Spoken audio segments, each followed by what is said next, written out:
So I'd been digging into Genesis 21:33, the story of Abraham, where he, for the first time, used the name of God, everlasting God.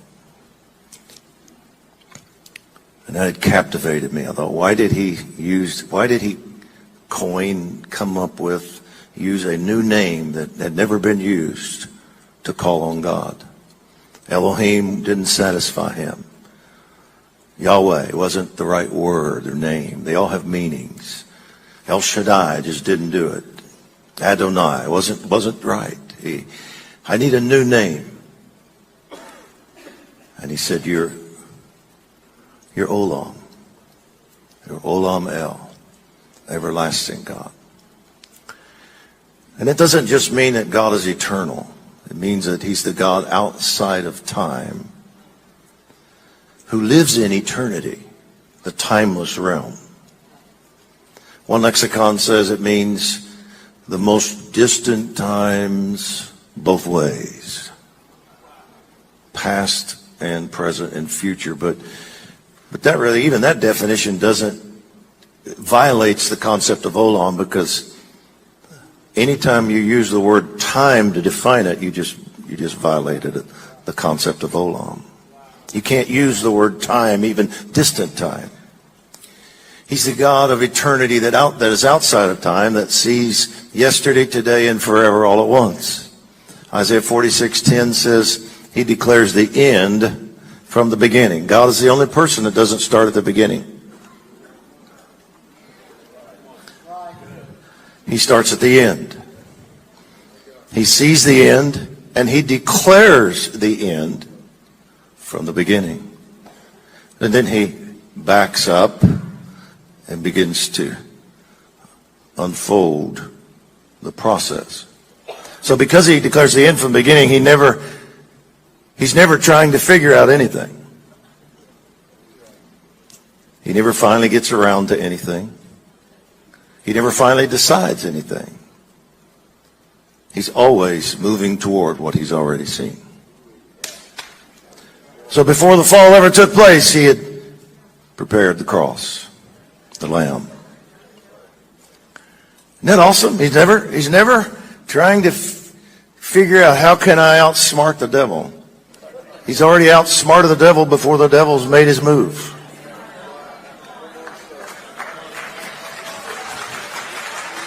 Yeah. So, Abraham had gone through this 25-year period of waiting for Isaac and the promise of giving him a son, and through that son a nation being formed.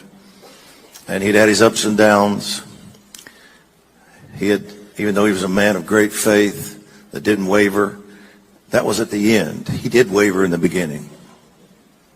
He wavered so much that he and Sarah both laughed at God on one occasion when God said, you're going to have a son still. Abraham said, I'm 99, she's 90. This ain't going to happen. And Sarah had, not only were they past the age of childbearing, she had been barren all along. So it wasn't just old age, it was just her body was not even able to reproduce, ever. And they had wavered, and they wavered so much that they finally connived, and Ishmael came along. He entered into a relationship with his maid. Twice, in his weakness and fear, he told King, because he was afraid maybe the king would want to take Sarah. Sarah was certainly in her younger years, very beautiful, scriptures say. And he said, if they may want you as one of their wives, so let's just tell them you're my sister, so they won't kill me to get you. That's covenant breaking as far as I'm concerned. It's certainly lying. But Abraham is not known and spoken of by God as the covenant breaker or the liar or the unfaithful one or the waverer.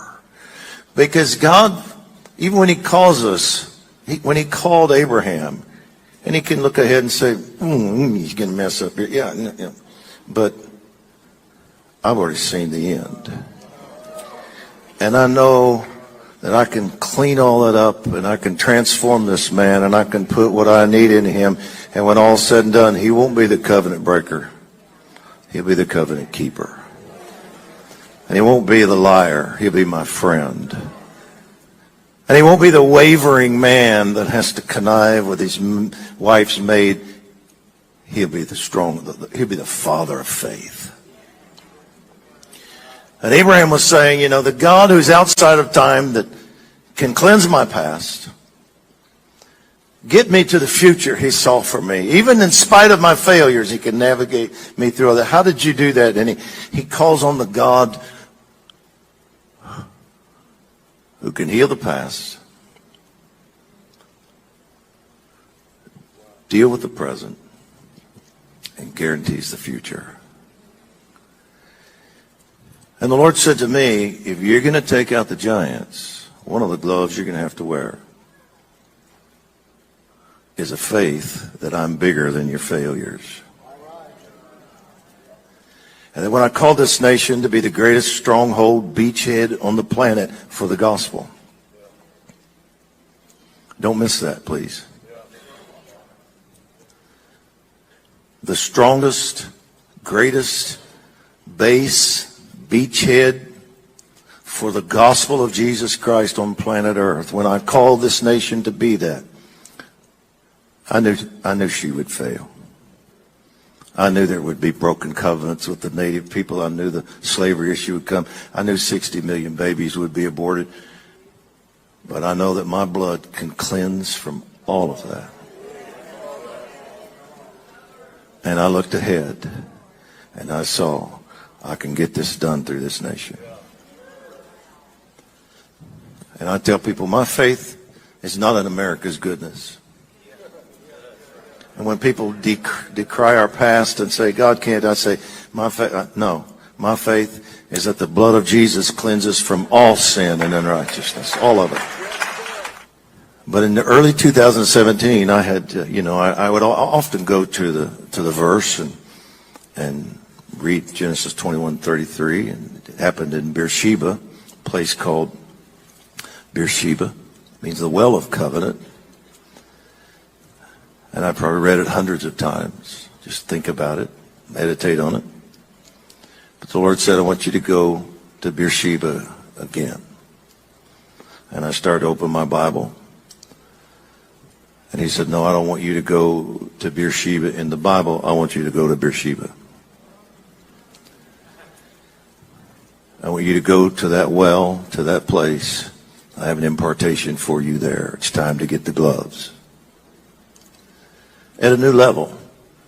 It's not that I didn't already understand Olam, everlasting God and covenant, but he said, I want you to go to that place where Genesis 21:33 took place and get the gloves. And I did. There's just a lot of packed. You can buy the little book, Giants Will Fall, read about the demonic encounter I had in the Istanbul airport when the enemy tried to insert himself into that process. But that's not my point for tonight. My point is that while I was there, Chuck said, I want to go with you. And we'll go together. And you go to Beersheba and get your gloves. And when you come back to Jerusalem, we'll do some services together. So on the way back from my trip to Beersheba, he called me, and he does what he does frequently. He gave me a phrase that he said God had spoken to him for me. He said, I don't know what it means, but it's for you. And God will tell you what it means, and you're supposed to speak on it tonight. And I tell people, and they laugh like that, sometimes I say, there's probably at least 50 times in my life when this man has looked at me and given me either one word or a phrase and said, I don't know what that means, but you're supposed to speak on it. He's done that to me 10 minutes before I get up to speak.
And sometimes I just think, these prophets can be annoying. And I frequently have looked at him and said, what do you mean you don't know what it means? You're the prophet. What's it mean? Well, I don't know. God didn't tell me. He didn't tell you.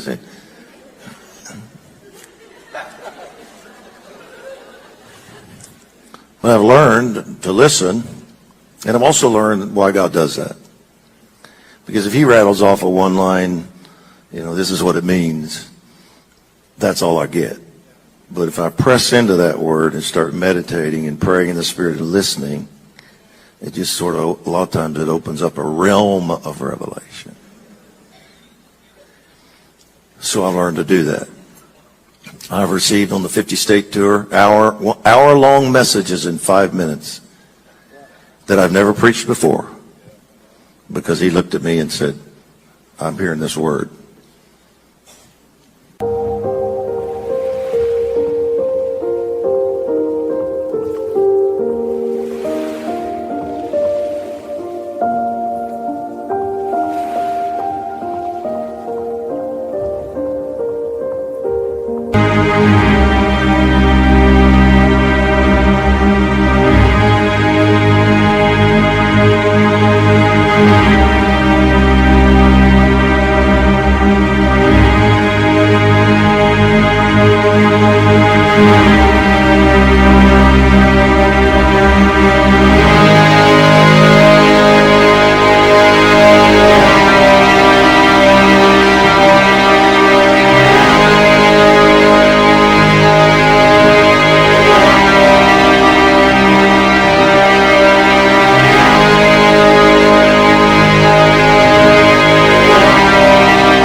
Amen.